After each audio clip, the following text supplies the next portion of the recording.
Avelin, Zanpa, Sunpa, Chuletnikupa, Krista Zalakaso, Pitehososi, Hichihi, Nilanung Lamto Kisam kay Bible Tatem Guilong, Nitin Hamsin na sosing kita lang na channel hi.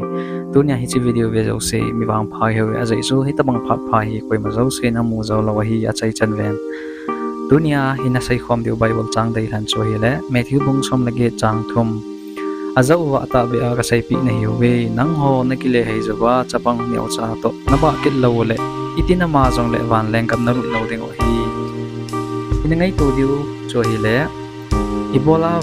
vangam nadia chapang to ibah ngai hintem chapang ho ku chon phale thim ta uham ahipui ahin chapang ho wang ko alung thing ovin asu khil abol khil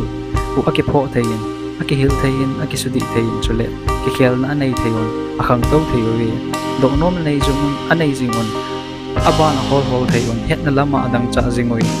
ahile masang chun haulam kai le farasi ho loi chu pathin het na sang ta nei hawin kai pon to ta tao naman pon to ta Bible sim pon to ta chule ta salama vedia cham kim sel hi vangam amaho het na le ta sandan lo adi ina koi ito kito lo zo si chu adi lo le ale men alaw tagaw lama dang cha ta povin abana holiday ta povin sudi thele pho thei hel thei nom ta pove ti ji sun pathin na dau da gun pathin gaw sam na chang lo ve dunya ai ho jong chapang ho banga pathin thuta holding le holding thagawa dang cha jinga yung lo le thuta iza pha lo dio hen lo dio chele pathin izui thei lo dio hi ji chung pathin in hem te su thing adinga thuta tam pe hum sei yan alai dio hi John bung som na gup chang som na som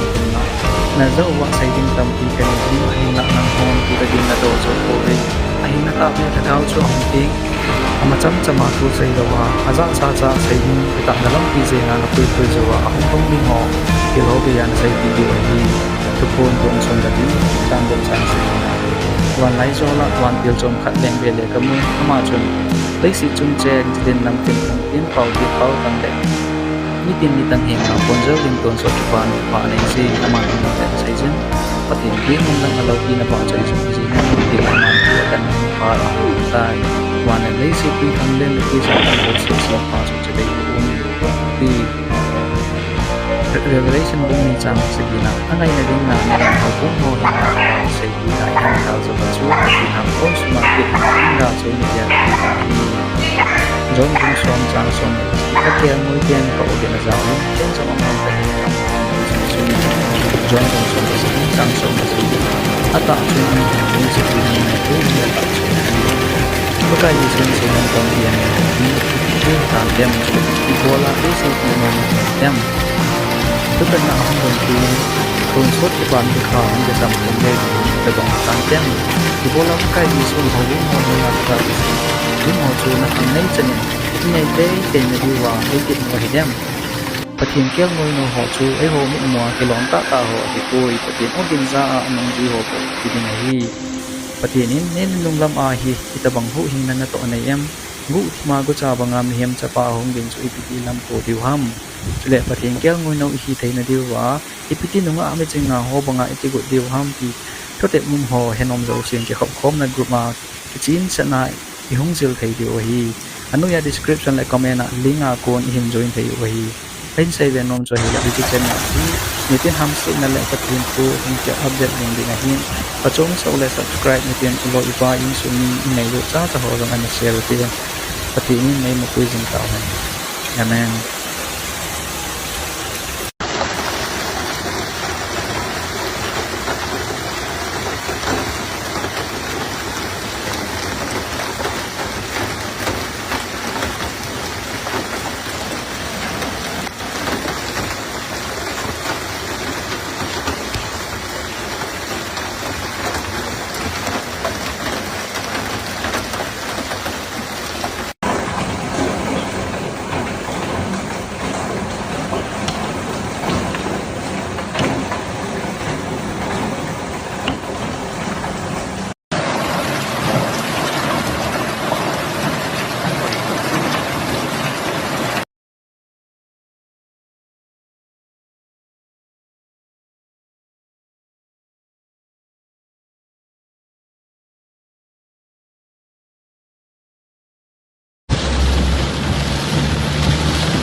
Husa!